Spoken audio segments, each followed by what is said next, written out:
복된 주일입니다. 이 시간에 여기까지 나오신 여러분들 위해 하나님의 크신 은혜가 함께하기를 진심으로 기원합니다. 4월은 고난과 부활이라는 주제를 가지고 예레미야서를 읽고 있습니다. 지난주에 부활주의를 지냈는데 지난주에도 말씀드린 것처럼 부활주의를 단 하루 절기로서만 지키는 것이 아니라 부활의 의미를 늘 잊지 않고 지키고 생각하는 것이 중요하다 말씀드렸습니다. 우리 기독교가 매 주일을 부활주일로 여기고 주일을 부활절, 부활하신 날을 기념하여서 주일을 지키는 것을 다시 한번 생각해 보면서 매 주일 그리고 매 날을 매일매일을 주님께서 부활하신 것들을 기억하며 부활신앙으로 사는 것들을 잊지 말아야 될 것이고 특별히 부활주일이 있는 달인 4월에 그런 훈련들을 잘하여서 어떠한 어려움과 힘든 일이 있을지라도 주님께서 당하신 고난과 또 그것에 그친 것이 아니라 부활하셨다는 사실로 여러분들이 당하고 있는 여러 가지 어려움과 힘듦을 잘 극복할 수 있는 우리가 되었으면 좋겠습니다. 말씀 읽기 본문은 예레미야입니다. 우리가 지난주에는 예레미야가 어려운 시대, 유다가 멸망할 시기에 주님께 부름을 받고 하나님의 말씀을 전하는 사역자로, 선지자로 부름을 받은 것들을 보았는데 그 이후 2장부터 7장까지 어제까지 말씀은 좀 답답하고 또는 힘든 말씀으로 되어 있습니다. 왜냐? 이스라엘이 지었던 많은 죄악들을 지적하고 그들이 당할 심판들을 계속적으로 선고하고 있기 때문에 좀 답답하고 어렵게 느껴졌습니다.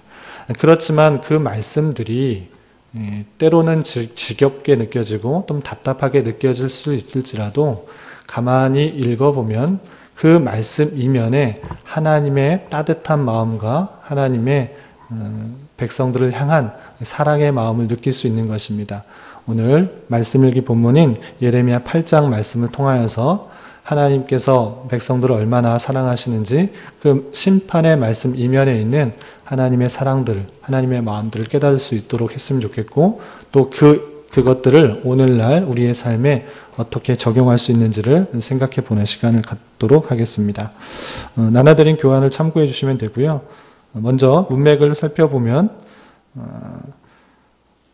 이 예레미야서는 앞전 크게 1장부터 24장까지는 예레미야의 소명과 유대에 대한 하나님의 심판이 되어 있습니다. 그래서 우리가 2장부터 7장까지 지난주에 한번 쭉 읽어본 것처럼 각자 읽으셨겠지만 계속적으로 반복되는 말씀이 있습니다. 그것은 이스라엘이 지었던 하나님에 대한 죄악들 그리고 그것으로 말미암아 심판을 받게 될 것이다 라는 내용들로 되어 있습니다. 뿐만 아니라 24장까지 전체적으로 계속적으로 이스라엘이 지었던 죄를 지적하고 있는 것입니다. 그래서 조금 힘들겠지만 차근차근 읽어나가는 것도 중요하다 생각이 됩니다. 그리고 그 가운데서 우리가 지난주에는 예레미야의 소명에 대한 1장의 부분을 읽었고요. 또 2장부터 6장까지 지난주에 읽었던 말씀은 유다, 이스라엘 백성들의 배교, 하나님을 배반하였던 것과 그거에 대한 심판이 나와 있습니다. 그리고 또 구분을 하자면 7장부터 10장까지는 유다가 얼마나 거짓된 신앙으로 그들의 삶을 살았는가 이게 되어 있습니다. 그런데 이제 전체적으로 구분을 하다 보니 이렇게 7장부터 10장까지 나눴지만 큰 부분으로 생각을 하자면 유다가 얼마나 또 하나님 앞에서 죄를 지었는지를 계속적으로 지적하는 부분이 앞서서 말씀드린 것처럼 23장까지 그리고 전반적으로 계속 나오고 있습니다. 그런 것들을 염두에 두시고 오늘 8장 말씀을 좀 살펴보면 될 것 같습니다. 8장 1절의 말씀은 이렇게 되어 있습니다. 여호와의 말씀이니라 하나님께서 예레미야를 통하여서 주신 말씀이다 라는 것이고요. 어떤 말씀을 주셨는가? 그때의 사람들이 유다 왕들의 뼈와 그의 지도자들의 뼈와 제사장들의 뼈와 선지자들의 뼈와 예루살렘 주민의 뼈를 그 무덤에서 끌어낼 것이다. 끌어내어 되어 있습니다. 하나님께서 예레미야를 통해서 말씀을 주셨는데 그때에 일어날 일을 설명하고 있는 것입니다. 그래서 그때라는 것은 앞서 7장 또 6장 5장에서 계속적으로 설명하고 있는 그때를 계속적으로 설명하고 있는 것인데요. 그때는 하나님의 심판이 임하는 때입니다. 구체적으로 설명하면 바벨론을 통하여서 예루살렘이 멸망하게 되는 그때에 일어날 일을 설명하고 있는 것입니다. 그때는 어떠한 일들이 있는가? 유다 왕들의 뼈 뿐만 아니라 지도자들의 뼈, 제사장들의 뼈, 선지자들의 뼈, 예루살렘 주민의 뼈를 무덤에서 끌어낸다라고 하고 있는 것입니다. 일반적으로 전쟁을 하게 되면 살아있는 사람, 특별히 성인, 남자, 전쟁을 할 수 있는 남자들을 죽이게 되는 경우가 일반적입니다.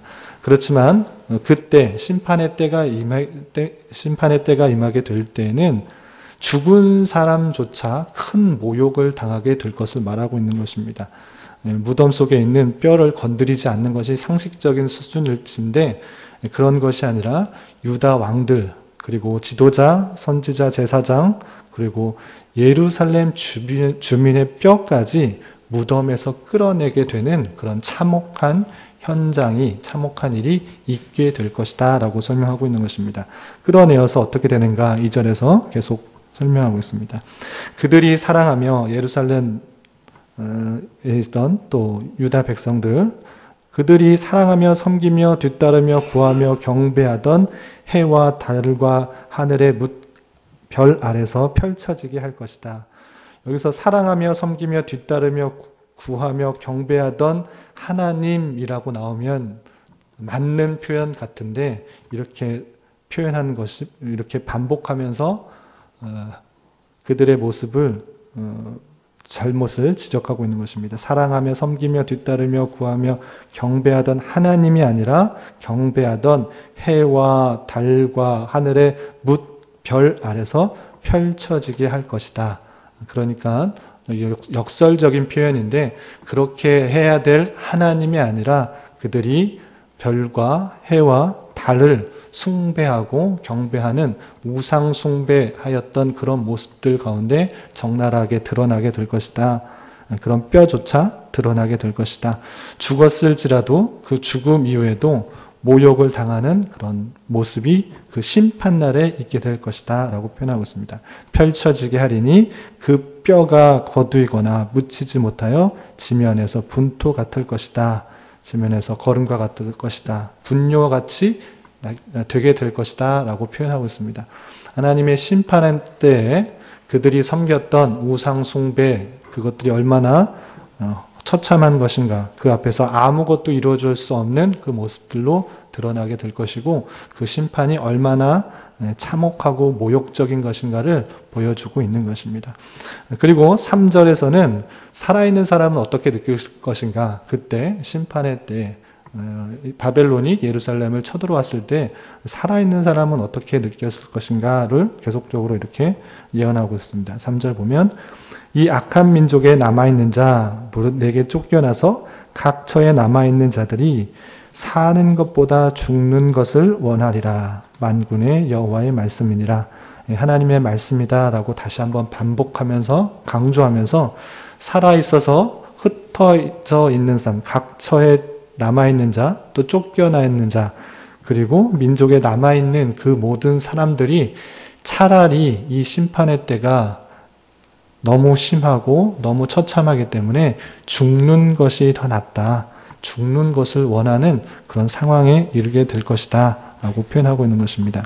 하나님의 심판의 때 얼마나 참혹하고 비참하고 모욕적인 그런 일들을 당할 것인가를 하나님의 말씀을, 하나님께서 주신 말씀을 들어 설명을 하고 있는 것입니다. 4절부터 7절까지는 그때 얼마나 이스라엘 백성들이 영적으로 문감각해서 그렇게 경고하고 또 회개할 것들을 촉구하는데 돌이키지 않는가를 설명하고 있습니다. 4절 보면 너는 또 그들에게 말하기를 여호와의 말씀에 사람이 엎드러지면 어찌 일어나지 아니하겠으며 사람이 떠나갔으면 어찌 돌아오지 아니하겠느냐. 이 예루살렘 백성이 항상 나를 떠나 물러가면 어찌함이냐. 그들이 거짓을 고집하고 돌아오기를 거절하도다.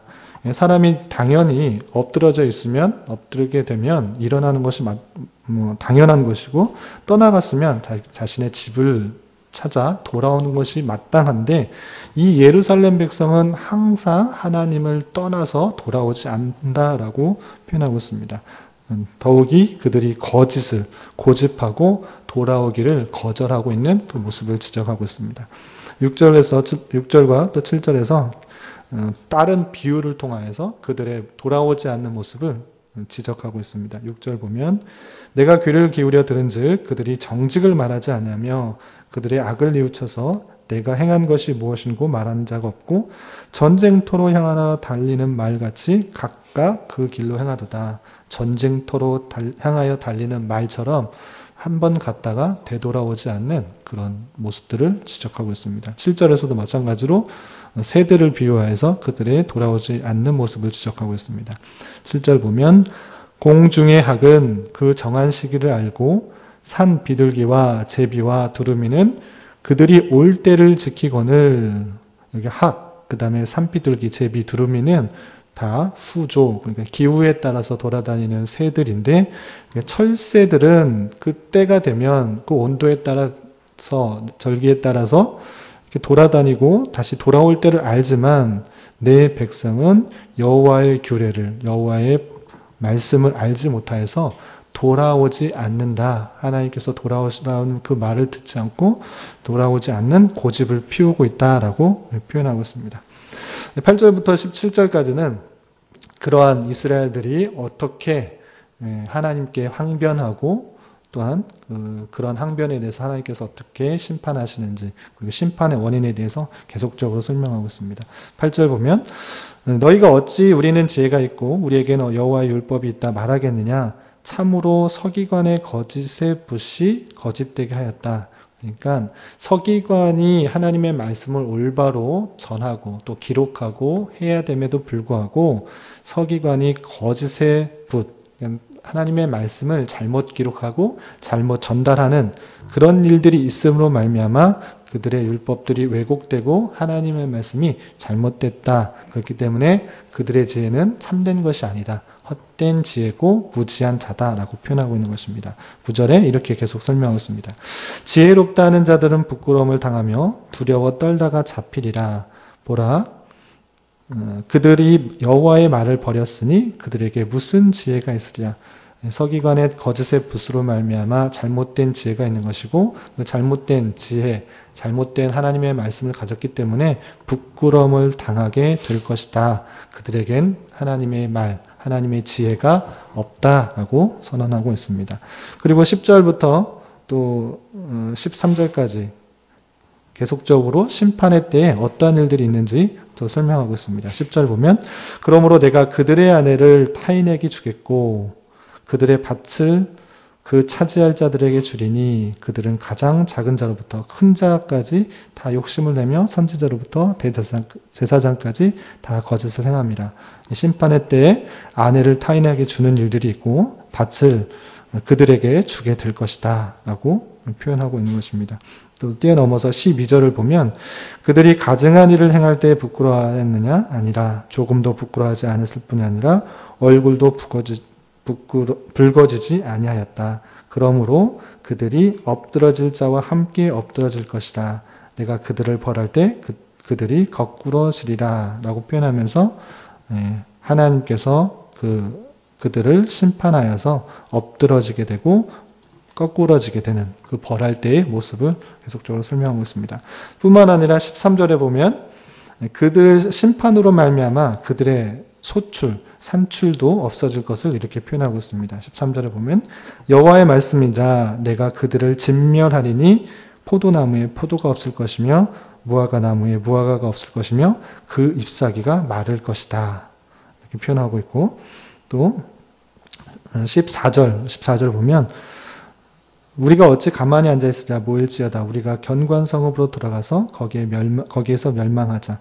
우리가 여호와께 범죄하였으므로 우리 하나님 여호와께서 우리를 멸하시며 우리에게 독한 물을 마시게 하심이니라 라고 하면서 독한 물을 마시게 되는 상황을 설명하고 있습니다. 심판의 때에 하나님께서 독한 물을 마시게 되는 상황으로 그때를 표현하고 있습니다.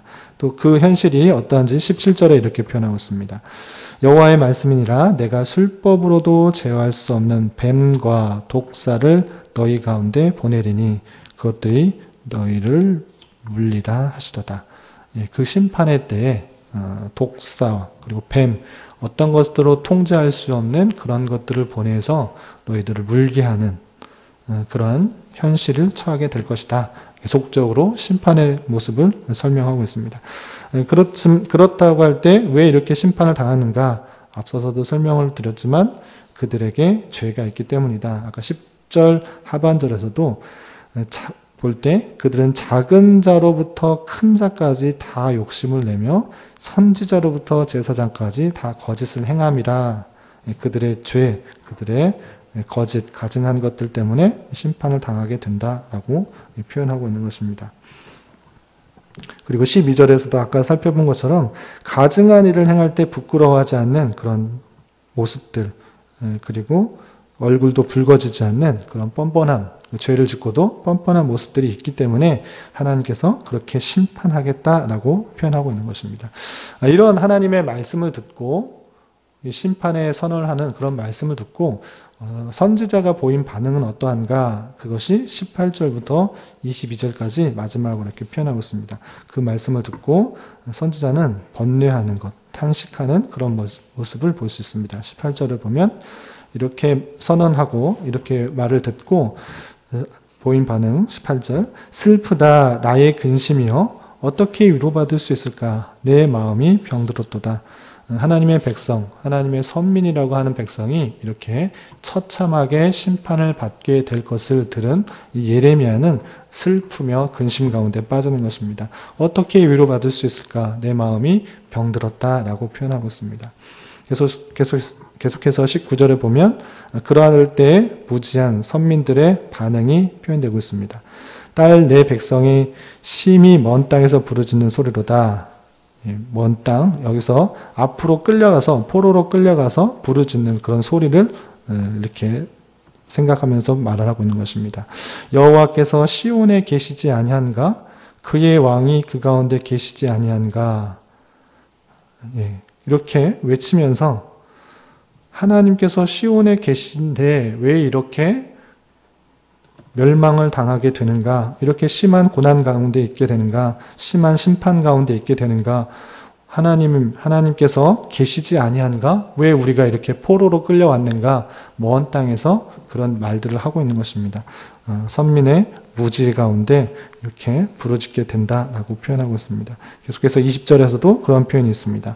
추수할 때가 지나고 여름이 다였으나 우리는 구원을 얻지 못하는다 하는도다 라고 하면서 무지한 선민들이 자신의 죄는 알지 못하고 또 하나님께서 말씀하신 회개하고 돌이키라는 그런 말씀은 듣지 못한 채 왜 하나님께서 계신데 이런 일이 발생했는가 하며 그들의 잘못들을 무지한 부르짖음 가운데 있을 것을 표현하고 있습니다.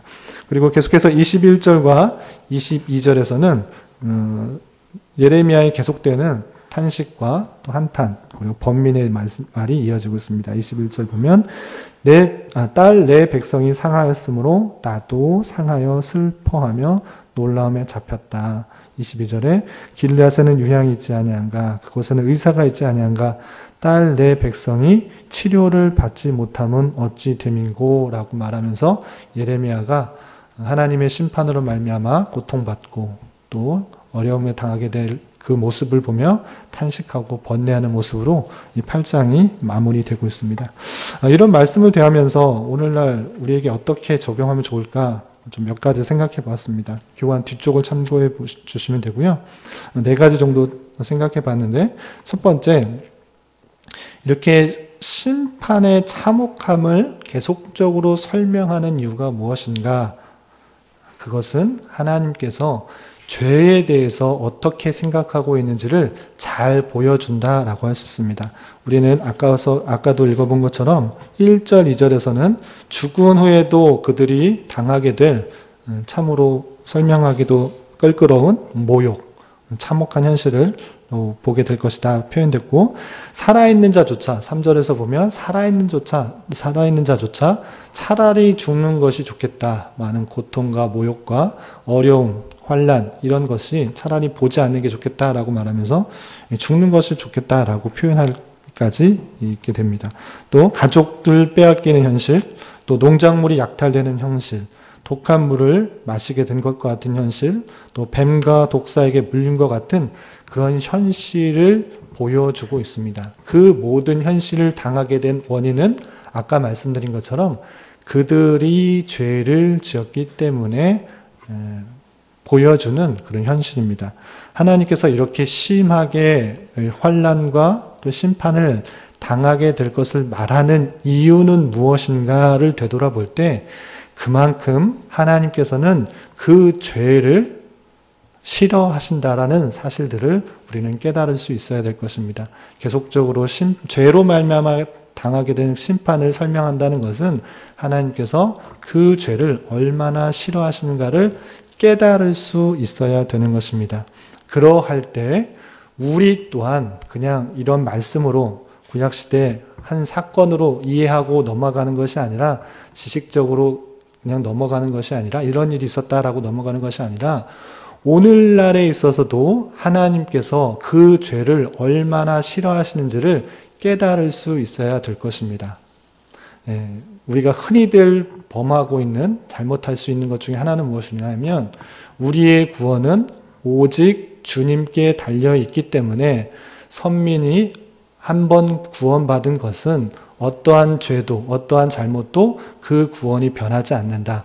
우리가 심지어 죄를 지었을지라도 그 구원은 변하지 않는다. 왜냐? 하나님께서 선택하셨고 그 구원을 이루어 나가셨기 때문에 우리는 어떠하든지 구원을 받게 된다라는 생각 때문에 흔히들 죄에서 너무 민감하지 못하게 허용하고 있는 부분이 많이 있는 것을 볼 수 있습니다.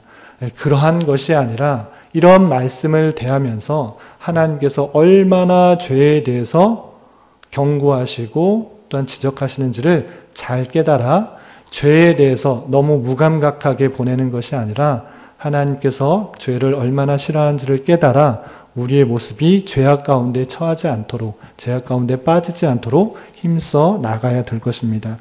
베드로전서 1장 15절부터 16절까지 베드로 사도가 여러 성도들에게 보내는 편지에 하나님께서 어떠한 자세로 살아가게 하고자 하는지를 잘 표현해 준 구절이 있습니다. 시간 관계상 옆에 있는 교환들을 참고해 주시면 되겠습니다. 제가 한번 읽어보겠습니다.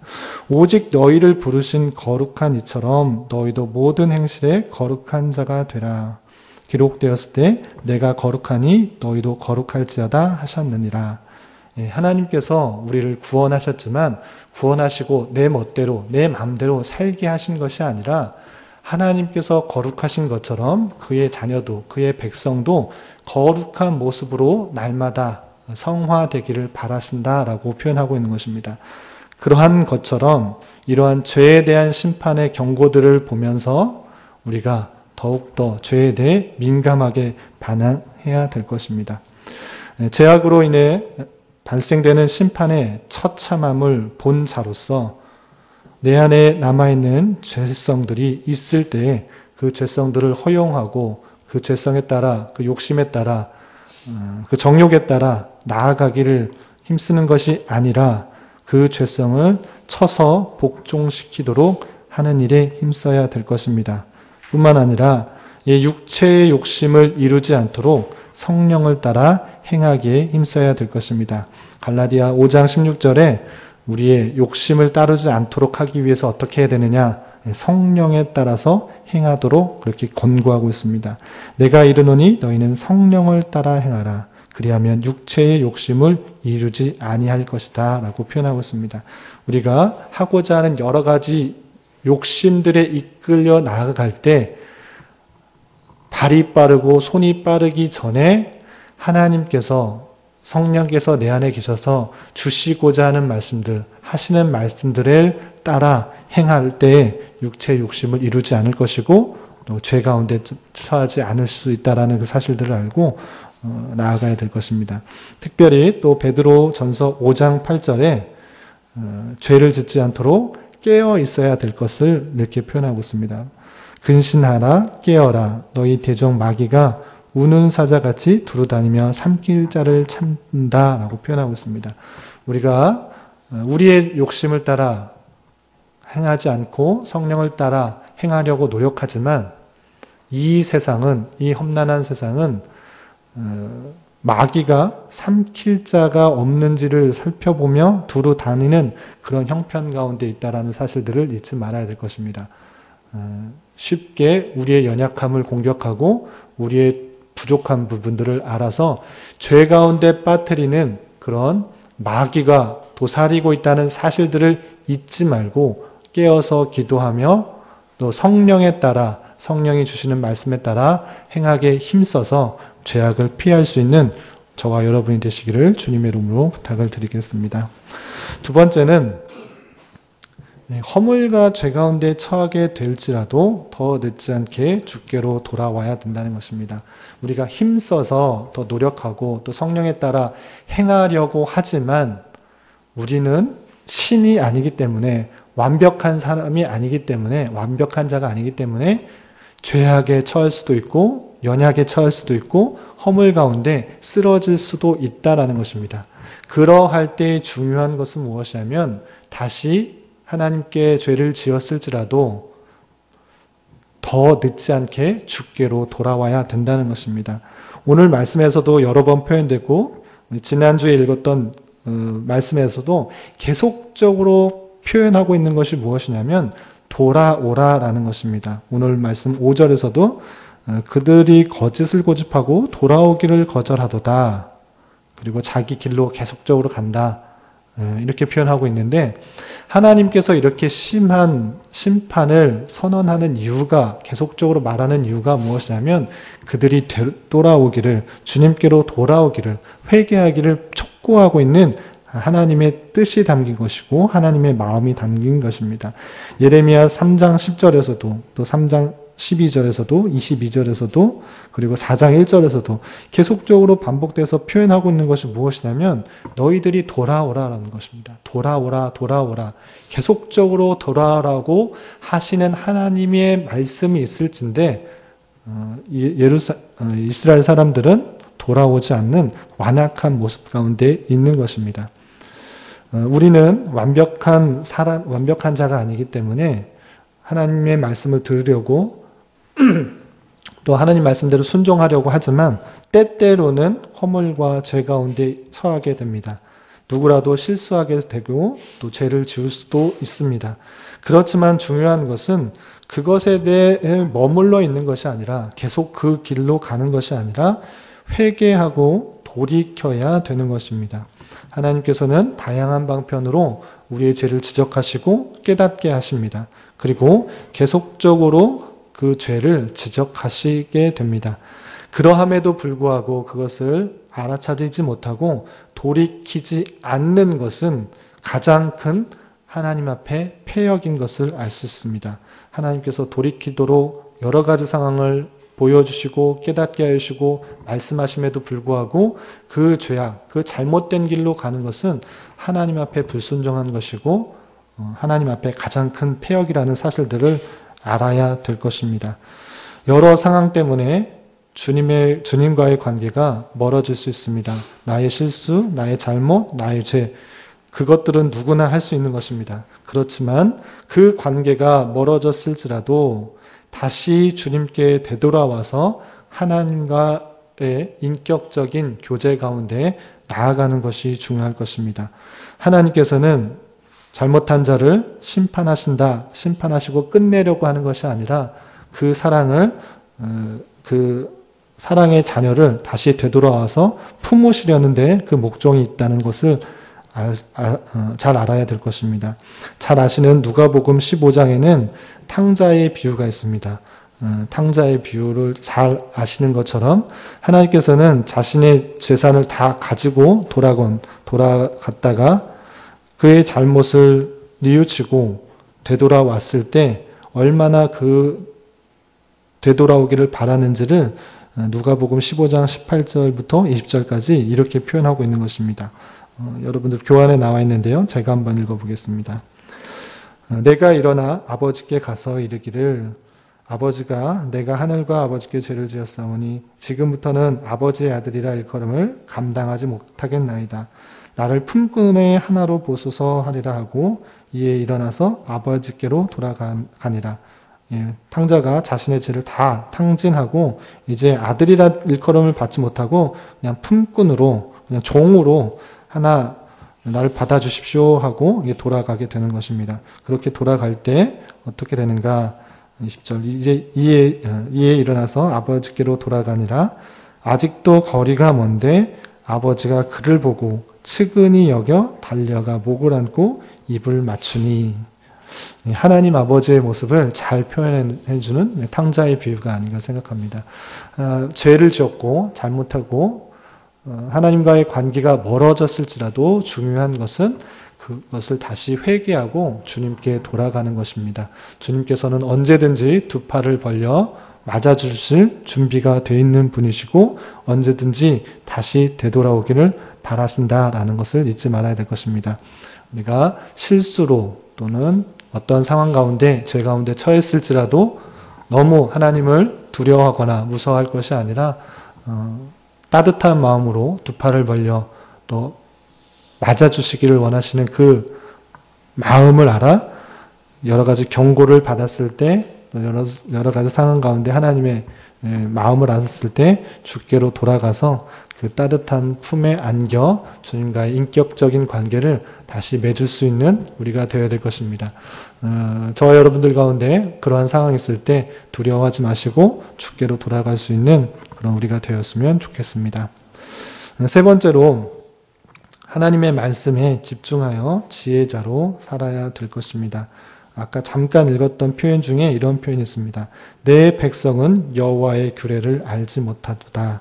하나님의 규례, 여호와의 규례를 알지 못하고 하나님의 때를 알지 못하고 잘못된 지식, 잘못된 규례를 가지고 살아갈 때 다시 되돌아가지 못했고 또 자신의 생각 가운데 살아가고 있는 그런 모습이 있었습니다. 여호와의 규례를 왜 알지 못하는가? 왜 자신이 지혜가 있는 것처럼 생각했는가? 8절에 보면 원인이 되는 말씀이 이렇게 표현되어 있습니다. 참으로 서기관의 거짓의 붓이 거짓되게 하였다. 그냥 쑥 지나갈 수도 있는데 서기관의 거짓의 붓, 하나님의 말씀을 기록하고 전하는 그 붓이 올바로 전하지 못하고 거짓의 붓이 되었고 거짓되게 하였기 때문에 하나님 말씀이 왜곡되고 잘못된 왜곡된 말씀으로 하나님의 율법, 하나님의 말, 하나님의 규례를 제대로 이해하지 못했다라는 것입니다. 오늘날에도 그러한 것이 없지 않는 것 같습니다. 서기관의 거짓의 붓과 같은 상황이 없지 않는 것 같습니다. 같은 성경을 가지고 다양한 해석과 다양한 말을 하는 것이 너무나 많습니다. 기독교 방송, TV나 또 다양한 매체를 통해서 하나님의 말씀이 전파되는 것들을 우리는 쉽게 접하게 됩니다. 그 가운데 참으로 하나님께서 주시는 말씀, 진리의 말씀이 어떠한 것인가 우리는 분별하기가 너무나 힘든 것 같고 특별히 한국에서 있어서는 그러한 말씀들을 체계적으로 잘 가르쳐지지 않았기 때문에 이단이 너무나 많은 형편인 것입니다.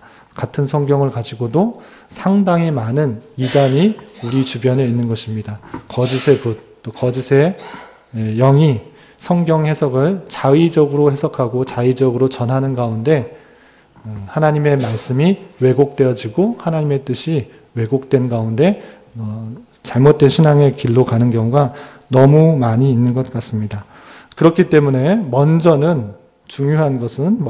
가장 먼저는 말씀을 전하는 자, 저와 또 여기 앉아 계시는 또 한국에 있는 또 세계 곳곳에 있는 하나님의 말씀을 전하는 자가 올바로 깨어서 하나님의 말씀이 어떠한 말씀인지를 잘 연구해야 될 것입니다. 잘 분별하고 연구하여서 또 그 말씀 그대로 잘 전하는 게 선행되어야 될 것입니다. 뿐만 아니라 그리고 우리가 생각해야 될 것은 말씀 전하는 자에게 모든 책임을 맡기는 것이 아니라 말씀을 듣는 자가 다양한 말씀 속에서 참 진리를 분별해낼 수 있는 힘을 길러야 될 것입니다. 다양한 말씀이 전해질 때 정말 하나님의 말씀이 맞는지 분별할 수 있는 힘이 없다고 하면 쉽게 말해서 매 주일에만 설교 말씀 또는 어떠한 말씀을 통해서만 내 신앙생활을 한다고 하면 그 전해지는 말씀이 바뀔 때마다 내 신앙이 바뀌어지는 그런 모습이 있을 것입니다. 그런 것이 아니라 스스로 우리 모두 손에 주어진 성경을 내 스스로 읽고 이해하고 적용할 수 있는 훈련을 기르지 않으면 상당히 위험할 수 있다라는 것입니다. 더러 많은 강단에서 선포하는 말씀을 다양하게 주어질 때 정말 그 말씀이 참된 말씀인지 베레아 성도처럼 참으로 그런가 하여 살펴보고 또한 이해하고 적용하지 않는다면 우리는 참된 지혜 가운데 살아갈 수 없는 것입니다.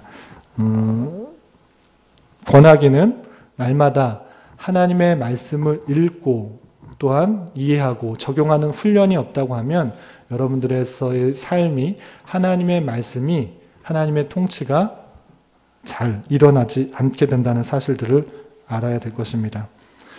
그리고 또 지적인 알매서 그치는 것이 아니라 삶 속에서 하나님 말씀을 매일매일 읽고 또 그 말씀이 어떻게 역사되는지를 경험하는 것을 통하여서 전인격적인 알므로 이어져야 될 것입니다. 지식적으로 이 모든 것들을 성경을 아는 것으로 그치는 것이 아니라 그 삶이, 그 말씀이 나에게 어떻게 영향을 미치고 살았는지가 중요한 것입니다. 전인격적인 알므로, 지식적인 알므로 그치는 것이 아니라 전인격적인 알므로 이어져서 우리가 힘써 나가야 될 것입니다. 에베소서 4장 13절에서는 이렇게 교훈하고 있습니다. 우리가 다 하나님의 아들을 믿는 것과 아는 일에 하나가 되어 온전한 사람을 이루어 그리스도의 장성한 분량이 충만한 데까지 이르리니 라고 되어 있습니다. 하나님을 아는 아들을 아는 것 그리고 믿는 것 그것이 하나가 되어서 우리가 정진해 나가야 될 것이고 우리 교회가 또한 모든 교회가 하나님의 말씀을 잘 읽고 연구하는데 힘을 더욱더 쏟아야 될 것입니다. 교회의 사명들 여러 가지 것들을 말할 수 있습니다. 선교가 중요하고 또 교제가 중요하고 구제가 중요하다고 할 수 있겠습니다. 그렇지만 무엇보다도 선행되어야 될 것이 무엇인가 라고 했을 때는 하나님의 말씀, 그 말씀을 올바로 깨닫고 배우고 또 가르치는 것, 그 사역이 중요하다라고 할 수 있습니다. 그것이 선행되지 않으면 자칫 자신의 의를 드러낸, 자신의 능력을 드러낸 내 스스로의 만족을 위한 모든 행위, 선행이 될 수 있는데 그런 것이 아니라 하나님께서 진정으로 원하시는 것들이 무엇인지를 먼저 살피고 깨달은 후에 그 모든 것들을 해나가는 것이 중요하다라고 할 수 있습니다. 바라기는 우리 교회가 또 여기 앉아 계신 모두가 하나님의 말씀의 귀함을 알아 내 귀를 말씀 사역자에게만 맡기는 것이 아니라 스스로 읽고 고민하고 적용하고 또한 분별할 수 있는 힘을 길러 그것을 목표로 두고 더욱더 힘을 길러서 그리스도의 장성한 분량에 이르기까지 잘할 수 있는 저와 여러분이 되시기를 주님의 이름으로 부탁을 드리겠습니다. 마지막으로 우리 18절부터 22절까지 선지자의 번뇌, 탄식의 모습을 볼 수 있는데 이렇게 탄식하고 있습니다. 슬프다 나의 근심이여 어떻게 위로를 받을 수 있을까 내 마음이 병들었도다. 그리고 21절에서도 딸 내 백성이 상하였으므로 나도 상하여 슬퍼하며 놀라움에 잡혔도다 라고 번뇌와 탄식하며 안타까움을 표현하고 있습니다. 이렇게 표현하는 것은 단순히 예레미야가 그렇게 슬퍼했다라고만 그치는 것이 아니라 그 속에서 하나님 아버지께서 예레미야를 통하여서 그 마음을 대변하고 있다라는 생각을 할 수 있어야 될 것입니다. 선지자의 시선, 선지자의 마음은 하나님의 마음을 대변하고 있는 것입니다. 하나님 아버지께서 그렇게 안타까워하고 슬퍼하며 탄식하고 있다라는 그 사실들을 발견할 수 있어야 될 것입니다. 그러할 때 선지자 예레미야가 그 모습을 보고 하나님의 백성, 하나님의 공동체가 그렇게 멸망하는 모습을 보고 안타까워하였던 것처럼 우리 또한 우리의 시선, 우리의 신앙이 내 자신에만 머무르는 것이 아니라 공동체, 하나님의 백성에까지 흐르는 것이 되어야 될 것입니다.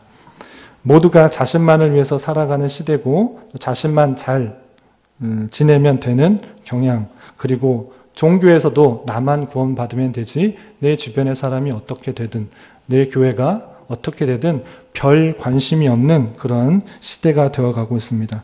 그러할 때 선지자가 공동체를 보고 탄식하며 안타까워하는 것을 읽는 자로서 우리는 더욱더 하나님의 백성, 하나님의 교회, 하나님의 공동체가 어떻게 되어가고 있는지 그 아버지의 시선과 마음을 알아 그렇게 되어야 될 것입니다. 내 자신을 구원받는 것, 내 자신이 잘 사는 것 중요하고 필요한 것입니다.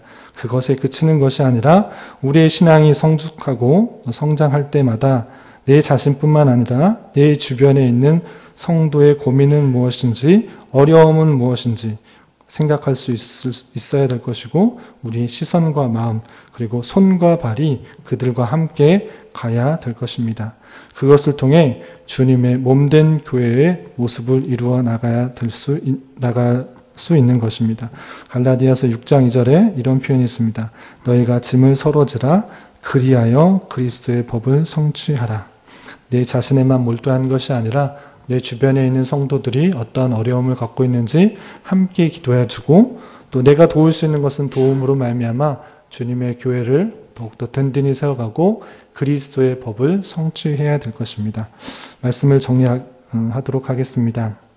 우리는 계속적으로 예레미야를 통해서 말씀을 읽지만 계속되는 죄의 지적과 심판의 경고가 때로 답답하게 느껴질 수 있습니다. 그렇지만 그 지적되는 죄의 지적의 모습이 그 죄가 우리에게 있을 수 있음을 알아 나의 죄를 지적하고 있는 것은 아닌지 되돌아보았으면 좋겠고 또 그 지적받았을 때 주님께 회개하며 돌아갈 수 있어야 될 것입니다. 또한 주님 주신 말씀을 부지런히 읽고 또 익히고 온전히 깨달아서 세상의 풍조와 거짓의 말씀들을 분별하며 하나님의 뜻과 마음을 온전히 잘 알아들이는 자로 성장해 나가야 될 것입니다. 이런 은혜가 저와 여러분 가운데 함께하기를 진심으로 기원합니다. 기도하겠습니다. 하나님 아버지 감사합니다. 오늘 말씀을 통하여 여호와의 규례를 제대로 알지 못하고 세상의 연락을 지키며 죄악 가운데 돌이키지 않는 이스라엘 모습을 살펴보았습니다. 그들의 모습이 저희들의 모습임을 고백합니다. 주님 불쌍히 여겨주시고 다양한 방편으로 우리를 훈계하고 이끄실 때 늦지 않게 주님께 되돌아갈 수 있는 우리 모두가 되게 하여 주시옵소서. 또한 주신 말씀을 부지런히 읽고 살펴서 하나님 아버지의 뜻을 더 잘 알아들이는 자 되게 하여 주시고 그것을 통하여 우리의 몸과 마음이 하나님께서 하시고자 하는 일들을 행하는 선한 도구로 쓰임받는 은혜가 있게 하여 주시옵소서. 예수님 이름으로 기도드립니다. 아멘.